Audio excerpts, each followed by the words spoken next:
And joining us now on 4029 News on the Record is Caitlin Draper, a candidate on the Democratic Party for the Congressional District 3 in our area. Caitlin, tell us a little bit about yourself, and thanks for joining us. Yeah, thank you so much for having me, Una. So I grew up in a town outside of Dallas, a very diverse suburb.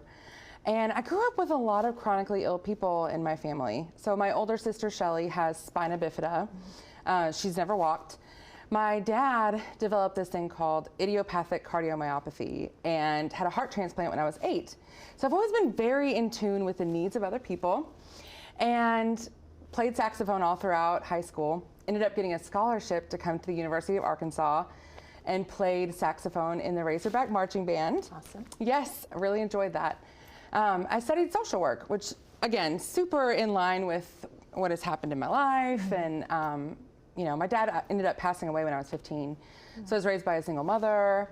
And, yeah, really learned about what people need and how they need it, how they need resources. So studied social work and got my master's in 2015. I opened a private practice in Fayetteville in 2018 and got married, living in Fayetteville with my husband.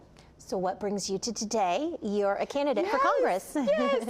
You know, I think the first reason why I'm running for Congress is as a social worker, I see people suffering every single day in our district. Not only in our district, but all over the country. I'm licensed in a few different states, but especially in our state and in our district. So people are struggling with the oppressive policies that are being put forth right now by our leadership. And I've had enough. I think a lot of us have had enough. So when I was thinking about how do I make change, how do I continue to make change, this was sort of the next thing that came, that came to me. So running for Congress because of that. Also, I'm a person that has PCOS, which stands for polycystic ovarian syndrome. And it's a metabolic syndrome, but amongst other things, it can cause infertility. So when the Dobbs decision came out and, they leaked that Roe v. Wade was going to be overturned, I was in the middle of IVF treatment. That was very scary because I didn't know if we could continue treatment. And many of the women at my fertility clinic were kind of struggling with the same thing. So I'm running for office because I want to see change happen and I want to see policy that's bettering the lives of people in our district. So abortion is a big issue that you think we should tackle as a nation. What are your other two to fill out the top three most important issues to you? Climate change, okay. Number one. I think we're already seeing the economic and the environmental impacts of the climate crisis happening in our area. Arkansans love to be outside. We love nature, we're the natural state. We're seeing impacts already, even like foliage turning later in the year. Things like that. So that's another very important issue to me, as well as access to healthcare in general. Our healthcare systems in Northwest Arkansas are completely overrun. You have people waiting in the emergency room for days at a time for an ICU bed. People are doing the best they can, but we don't have the resources that we need. And Arkansans also struggle with access to healthcare. We're, I believe, 49 out of 50 states in terms of our access to healthcare. Now, healthcare and access to it seems to be a national problem too, that if voted into Congress, you would be tackling. Yes. So how do we fix that? How do we provide more, better, easier access overall? Oh, so many things. I think continuing with the Affordable Care Act, continuing to create access nationwide to people for insurance and coverage. But we also have things like the Affordable Insulin Now Act that came out in 2022, Steve Womack voted against, which would have capped the price of insulin at $35 a month.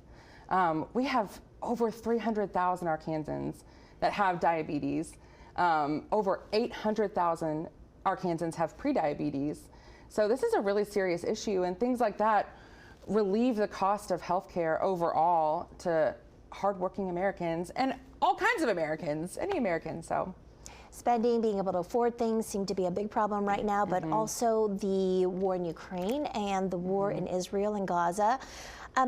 Do you think our country is headed in the right way when handling the situation in Russia, Ukraine, and also in Israel? With what's happening in Ukraine, I absolutely support aid to Ukraine.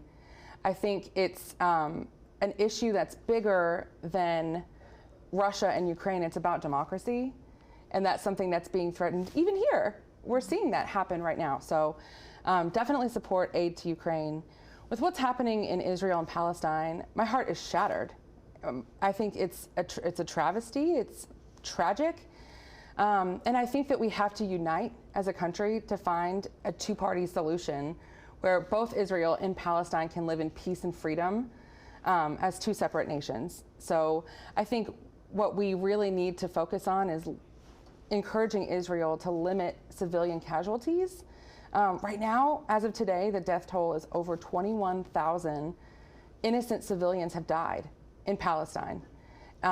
It's unacceptable. I also think that we need to focus on combating the rising Islamophobia and anti-Semitism that we're seeing in our country in the last few months. It's devastating, and people are dying. In 30 seconds or less, why should people vote for you? I listen. I care. As a social worker, I think I've got my finger on the pulse of our district and what's happening here. So right now, what's happening in Congress is chaos. And I hope to work together on a bipartisan level with people all over the spectrum politically to make change. That's what I do every day as a social worker. All right, Caitlin Draper, thank you so much for joining us today, Democratic candidate for U.S. Congress District 3 here in our area. Thanks for joining us on 4029 News on the Record. Thank you. We'll be back.